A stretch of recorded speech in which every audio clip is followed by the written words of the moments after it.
ഇപ്പോൾ K G Kumar കൊട്ടാരക്കരയിൽ നിന്ന് ചേരുകയാണ്. ശ്രീ കുമാർ, ഹലോ. നമസ്കാരം. നമസ്കാരം.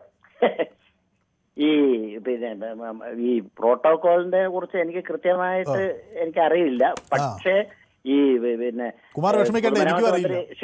പൊതുമരാമത്ത് മന്ത്രിയെ ക്ഷണിച്ചില്ല, മുഖ്യമന്ത്രിയെ ക്ഷണിച്ചിട്ടുണ്ട്. അദ്ദേഹം പങ്കെടുക്കണമായിരുന്നു എന്നാണ് എന്റെ ഒരു അഭിപ്രായം. കാര്യം എന്ന് പറഞ്ഞാൽ പ്രധാനമന്ത്രിയും മുഖ്യമന്ത്രിയുമായിട്ട് കുറെ നാളായിട്ട് നല്ല ഒരു ഇതിലാണ് പോയിക്കൊണ്ടിരിക്കുന്നത്. കാര്യം അദ്ദേഹത്തിന് തന്നെ അറിയാം, ഞങ്ങളുടെ ഈ കൊല്ലം ബൈപ്പാസ് 42 കൊല്ലം കൊണ്ട് പിന്നെ മുടങ്ങിക്കിടന്നത്. നിതിൻ ഗഡ്കരി വന്ന് ജി സുധാകരൻ നല്ല പൊതുമരാമത്ത് മന്ത്രിയായിരുന്നു കഴിഞ്ഞ അദ്ദേഹം ഉള്ള സമയത്താണ് ഇതിന്റെ പണി തുടങ്ങിയത്. അതെല്ലാം കൃത്യമായിട്ട് വിട്ടു. ഇപ്പൊ അതിന്റെ പോരായ്മകളും പരിഹരിച്ചിട്ടുണ്ട്. അതേപോലെ തന്നെ ആലപ്പുഴ ബൈപ്പാസ് ഈ ജി സുധാകരനും മുഖ്യമന്ത്രിയും ഒക്കെ പലപ്പോഴും പറഞ്ഞിട്ടുള്ളതാണ്. ഈ റോഡ് നിർമ്മാണത്തിന്റെ കാര്യത്തിലായാലും ഇത് പിന്നെ കേന്ദ്രമന്ത്രി നിതിൻ ഗഡ്കരിയെ കാണാൻ ചെല്ലുമ്പോൾ ഉള്ള അദ്ദേഹത്തിന്റെ സമീപനവും, അതേപോലെ പിന്നെ ഒട്ടും താമസമില്ലാതെ ഫണ്ട് അനുവദിച്ച് കിട്ടുന്ന കാര്യങ്ങളും ഇതും ഒക്കെ.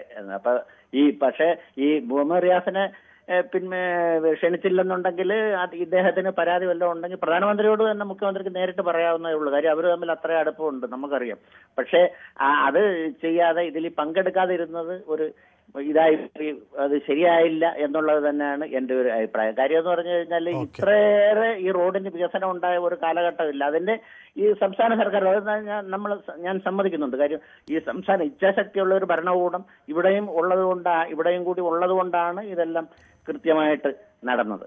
പിന്നെ മുഹമ്മദ് റിയാസിന് എന്ന് പറഞ്ഞു കഴിഞ്ഞാൽ ഈ ഫ്ലക്സ് അദ്ദേഹത്തിന്റെ ഫ്ലക്സ് അങ്ങ് വരെ വെക്കുന്നു എന്നുണ്ടെങ്കിൽ തന്നെയും ഇതിന്റെ ഇടയ്ക്ക് 1-2 പോരായ്മകൾ വന്ന സമയത്ത് അപ്പൊ അതിന്റെ ഒരു ഉത്തരവാദിത്വം പുള്ളി ഏറ്റെടുക്കാൻ തയ്യാറല്ല. ഇനി അതുകൊണ്ടാണോ എന്താണ് റോഡിന്റെ ചില ഭാഗങ്ങളൊക്കെ തട്ടി വീണപ്പോ അന്ന് ഇത് ഞങ്ങളല്ല എന്ന് പറഞ്ഞ് മാറി നിന്നുകൊണ്ടാണ് ഞങ്ങളല്ല, ഞങ്ങൾക്ക് ഇതിൽ യാതൊരു ഇതും ഇല്ല എന്ന് പറഞ്ഞു. പക്ഷെ അവിടെ മുതൽ ഇവിടം വരെ ഫ്ലക്സ് വയ്ക്കാൻ അദ്ദേഹത്തിന്റെ തന്നെ ആയിരുന്നു.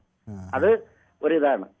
അപ്പൊ അത് എന്തായാലും ഇത് പിന്നെ എന്തെങ്കിലും അഭിപ്രായ വ്യത്യാസം ഉണ്ടെന്നുണ്ടെങ്കിൽ പറഞ്ഞ് പരിഹരിച്ച് മുന്നോട്ട് പോകണം. അപ്പൊ ഇതേപോലെ ഈ പിന്നെ ഈ BJP നേതാക്കന്മാർ പറയുന്നത് പോലെ ഇരട്ട എഞ്ചിൻ സർക്കാർ എന്ന് പറയുന്ന പോലെ അതേപോലെ പരസ്പരം സഹകരിച്ച് വികസനങ്ങൾ ഈ റോഡിന്റെ ആയാലും ഒരു പ്രവണത മുന്നോട്ട് പോകണമെന്നാണ് ആഗ്രഹം.